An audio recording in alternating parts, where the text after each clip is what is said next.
पीछे अगर तैयारियों के लिहाज से बात की जाए उत्तर प्रदेश में, या ये सोच के बैठे हुए कि अब शायद बहुत कुछ हो नहीं सकता इसलिए अब आगे देखेंगे, ये छोड़ देते हैं? जयवीर जी। देखिए, उससे पहले मैं कहना चाहूँगा कि आज दुर्भाग्य की बात है कि आपके चैनल से ही पता लगा कि तकरीबन 1000 करोड़ खर्च दिए। 1000 करोड़ खर्चिए किसके लिए? बाकी पॉलिटिकल पार्टीज को चुनौती या गालियां देने के लिए? मायावती जी को चाहिए था कि इतने पैसे खर्चे हैं तो उत्तर प्रदेश की उन्नति का प्लान बताती, मौजूदा सरकार से हटके वो क्या करेंगी वो बताती।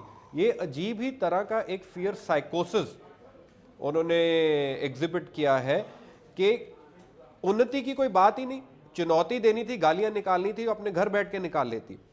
तो मुझे तो ये समझ नहीं रैली का मकसद क्या था। कांग्रेस के बारे में बात कर लेते हैं उत्तर प्रदेश को लेके। कांग्रेस का एक ही कार्यसूची है उत्तर प्रदेश की उन्नति। हम चाहते हैं उत्तर प्रदेश में कांग्रेस मजबूत हो, लोग हमसे जुड़े। राहुल जी ने अभी ही हाल ही में बुंदेलखंड में रैली की थी, वहां बताया था तकरीबन 3000 करोड़ बुंदेलखंड के लिए ग्रांट किए गए थे, पर एक भी रुपया लोगों की भलाई के लिए नहीं पहुंचा। हम चाहते हैं उत्तर प्रदेश के लोग कांग्रेस को मजबूत करें ताकि हमारी नीति योजनाओं का उनको सही मायने में लाभ पहुंचे। हम पूरे जोर से और कॉन्फिडेंस से 2014 का चुनाव लड़ेंगे। संदीप जी। बड़ी मजेदार बात है साहब, कांग्रेस के मित्र जो कह रहे हैं ये एसपी के और बसपा के लोग केंद्र में तो इनके समर्थन में है, सरकार चल रही है, और कांग्रेस को जो समर्थन देके कांग्रेस को टिकाए हुए हैं, और जिस हिसाब से कांग्रेस के लोगों ने बेहताशा भ्रष्टाचार किया है, लूटा है देश, उसमें ये सपा बसपा भी शामिल हैं कहीं ना कहीं से, अप्रत्यक्ष रूप से। दूसरी बात, आप उंगली उठा रहे हैं, मैं बताऊं, आप जाइए अमेठी साहब, जहां आपके युवराज हैं जिनके नाम पे आप पूरे देश में कह रहे हैं ना कि वो हमारे नेता हैं, वहां की गरीबी आप जाके साहब आप देखिए, आप एक युवा नेता हैं वहां, देखिए आदमी कैसा गरीब है, वंशवाद की जो बढ़ावा मिली है, आज लोग त्रस्त हैं साहब। न इनके पास कोई नीति है और न इनकी कोई नीयत दिखती है जनता को, और आज उसी का नतीजा है। अब आप आ रही है उत्तर प्रदेश में, आप आ रही है, और अमेठी में भी हम लोगों ने वंशवाद को चैलेंज किया, और वहां से मैं बता रहा हूं कुमार विश्वास जी 1 लाख से ज्यादा मतों से जीतेंगे, और पता चलेगा पूरे उत्तर प्रदेश में कि आप जब इन सभी पार्टियों को चकमा देगी। और जयवीर जी कुछ कहना चाह रहे हैं, जयवीर जी कुछ कहना चाह रहे हैं। इन्होंने दोबारा एक सच्चे आम आदमी पार्टी वर्कर की तरह बात की है, सिर्फ विद्रोह दिखाया है, नुक्स निकाला है।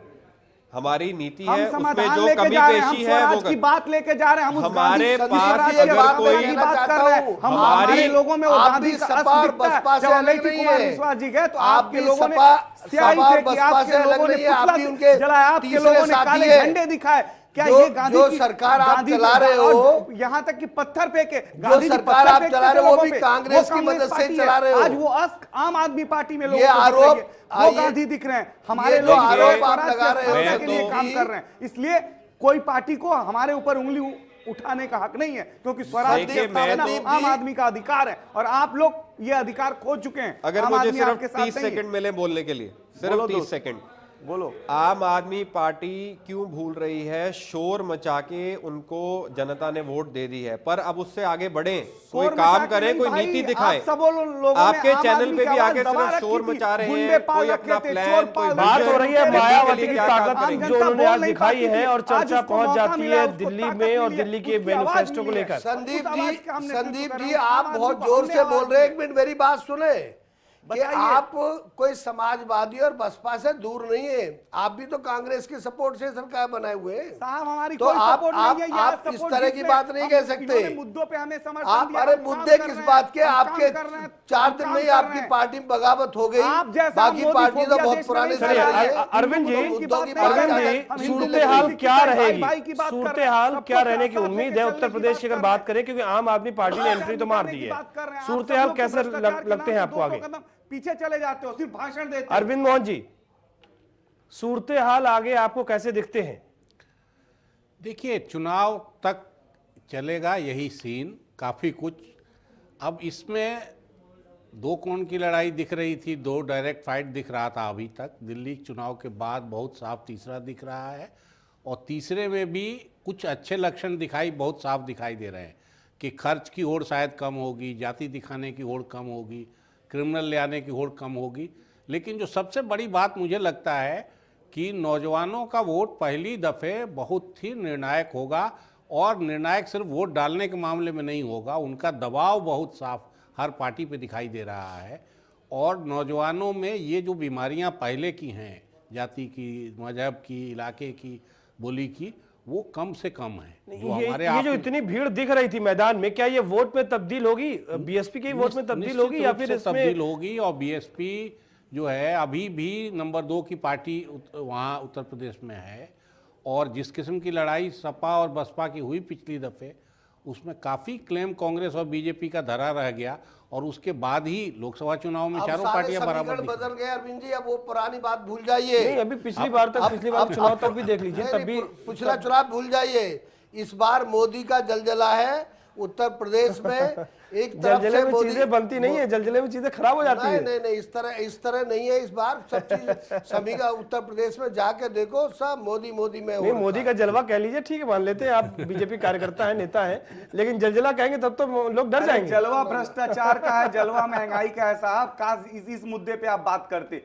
जो मोदी के मुद्दे पे बात कर रहे हैं और कोई राहुल गांधी जी के मुद्दे पे बात कर रहा है। इस मुद्दे पे खुल के बात होनी चाहिए थी। जलवा इसका है, जनता इसका जवाब देगी। मोदी ने काम करके दिखाया, आपकी तरह बात नहीं की है। आपने कुछ नहीं किया है, हम आप बात बात नहीं, कर हम रहे आम हो। आदमी को मजबूत किया, आम आदमी उसका को हम ट्रैक ताकत दे रिकॉर्ड रहे हैं, है, आम आदमी को उसने संगठित विकास कर किया रहे हैं, है, आम वो आदमी एक इकट्ठा ईमानदार होकर आप आदमी जैसे है। पार्टियों के और खिलाफ आप में से कौन तिरंगा आम लेके आदमी सड़क पे है? उतर चुके हैं साहब। मोदी आप साहब लोग कंपेयर बोलने कर का सकते अधिकार हैं। खो चुके हैं। आप लोग संदीप किस जी मुंह छोड़ से बात दीजिए। करते हैं? आप में लोगों ने- कौन आम आदमी है भैया? आम आदमी और चाय बेचने वाला, उससे ज्यादा आम आदमी कौन है? नहीं है साहब। राजकुमार जी, क्या लगता है आप देश आपको को कि विकास आपके नहीं देना नेताजी का चाहते। ख्वाब पूरा हो पाएगा? आप 70 सीटें ले पाएंगे? क्या आपको ऐसा लगता है? क्योंकि जिस तरीके से आज हमने देखा, जो ताकत का प्रदर्शन देखा, और जिस तरीके से आम आदमी एंट्री मार रही है, अगर किसी को सबसे ज्यादा नुकसान होगा या जिसका सबसे ज्यादा दांव पे अगर कुछ लगा हुआ है, तो वो समाजवादी पार्टी है। और आप मुस्कुरा रहे हैं यहाँ पर। 70 सीटों की दावेदारी नेताजी ने कभी नहीं की।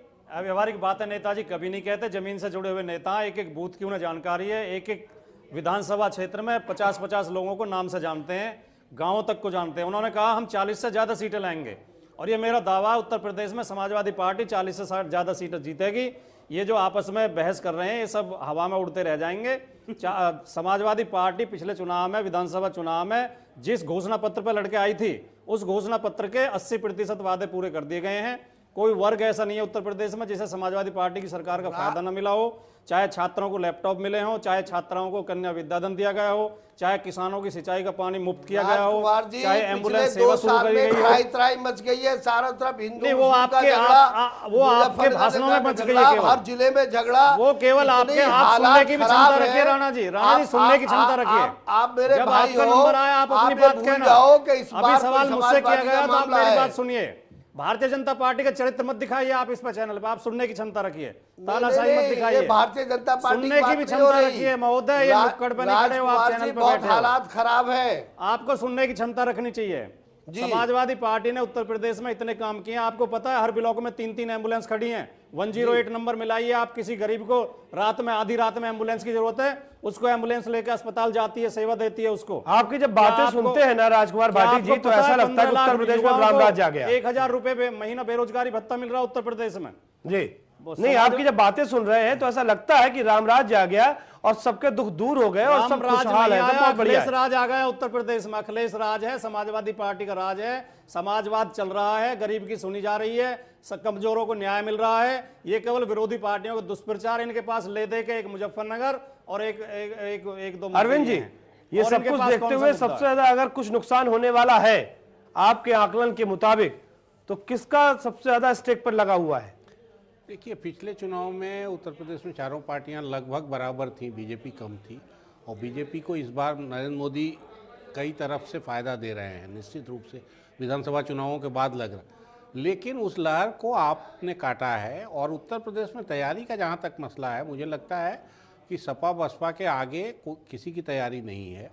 बीजेपी को अगर सिर्फ नरेंद्र मोदी के नाम का सहारा है, बिहार और उत्तर प्रदेश दोनों जगह तैयारी के विषय में आपकी जानकारी कि जिस तरह से कांग्रेसियों को लगता है कि राहुल या सोनिया गांधी आके हमको जितवा देंगे, उनका नाम लेके हम जीत जाएंगे, बीजेपी के भी काफ़ी बड़े जमात को अब ये लगने लगा है कि हमको कुछ करने की ज़रूरत नहीं है, नरेंद्र मोदी आएंगे और उनके नाम के सहारे हमारी नैया पार हो जाएगी।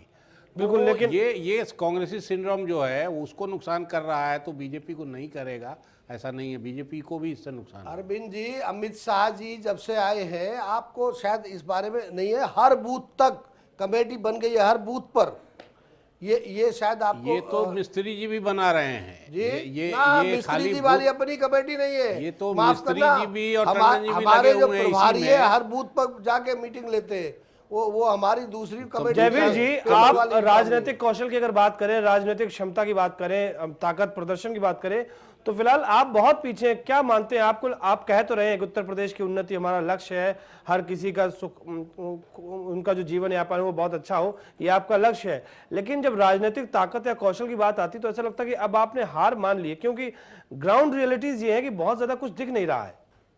जी बिल्कुल, कोई हार मानने का सवाल ही नहीं है। हम भारतीय जनता पार्टी की तरह हमारी राजनीति एक व्यक्ति विशेष या पद विशेष राजनीति नहीं है कि सिर्फ मोदी का नाम जपने से, रैलीज पे करने से, गालियां निकालने से हम आगे बढ़ेंगे। हमारी योजनाएं लोगों तक पहुंची हैं, कोई इसमें दो राहें नहीं है।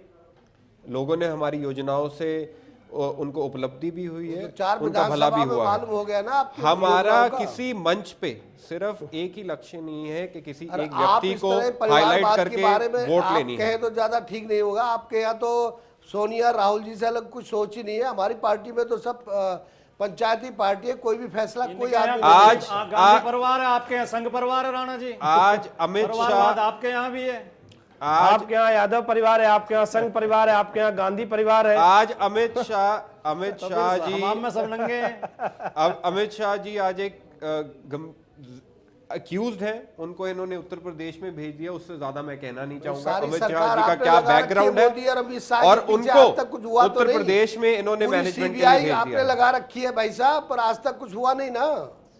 मोदी और अमित शाह के पीछे आपने सारा काम छोड़ के सीबीआई की ड्यूटी गुजरात में लगा रखी है। जब ये चर्चा करते हैं, जब ये चर्चा सुनते हैं, तो जो तमाम आलोचनाएं होती हैं, जुमले राजनेता बहुत अच्छी तरीके से गढ़ लेते हैं, दूसरे की आलोचना बहुत अच्छी तरीके से कर लेते हैं। मतलब मुझे लगता है कि शायद इससे बेहतर आलोचना किसी की हो ही नहीं सकती है। लेकिन वही बात है, इंट्रोस्पेक्शन जब बात आती है तो ये कुछ करना नहीं चाहते, और इसी वजह से लगता है कि आम आदमी पार्टी का जन्म हुआ और फिलहाल जो कुछ है वो सामने है। नहीं, काला धन ले आने की बात जिस सभा में होती है वो मंच ही काला धन से बना होता है, चाहे वो बाबा का हो या किसी का हो। आज की सभा समाजवादी पार्टी का खर्चा सफाई का, अब इनके खर्च का वो आरोप लगाएंगे, उनका वो आया कहाँ से, किसका पैसा आ रहा है। और ये सफाई देना साफ ढंग से, भरोसेमंद ढंग से, कि लोगों को भरोसा हो उस पर। अब 6-7 करोड़ रुपया सफाई में खर्चा होगा, जो हीरो हीरोइन 2 करोड़, 1.5 करोड़, 3 करोड़, 5 करोड़, 4 करोड़ से नीचे नहीं खिसकते सकते। वो सब लाइन लगा के वो सफाई में किसी समाज सेवा के लिए आए होंगे। ये भरोसा समाजवादी पार्टी के किसी वर्कर को हो सकता है, बाकी किसी को नहीं हो। बिल्कुल यही बातें हैं कि इतनी सारी आज की सभा में भी जो खर्चा हुआ है जी, ये सब कहाँ से आता है? यही चीजें आपको विश्वसनीय बना रही हैं और यही चीजें उसके यहाँ भीड़ जुटा रही हैं। और शायद यहीं से शुरुआत हुई थी आम आदमी पार्टी। हालांकि अभी उनके राजनीतिक कौशल की परीक्षा की घड़ी आ चुकी है कि अब वो कैसे संभालेंगे अपने संगठन को और अपने कार्यकर्ताओं को। बहुत शुक्रिया आप तमाम मेहमानों का हमारे साथ इस चर्चा में जुड़ने के लिए। और फिलहाल वक्त अब इजाजत नहीं दे रहा कि हम इस कार्यक्रम को आगे बढ़ा पाए, लेकिन आज इस तरीके से रैली हुई है, अब ये रैली कितनों को सावधान कर गई होगी, कितनों को नहीं, ये सवाल है। जो सावधान हुए होंगे वो सोच भी रहे होंगे। फिलहाल हमारी इस खास पेशकश में इतना ही। दीजिए इजाजत, नमस्कार।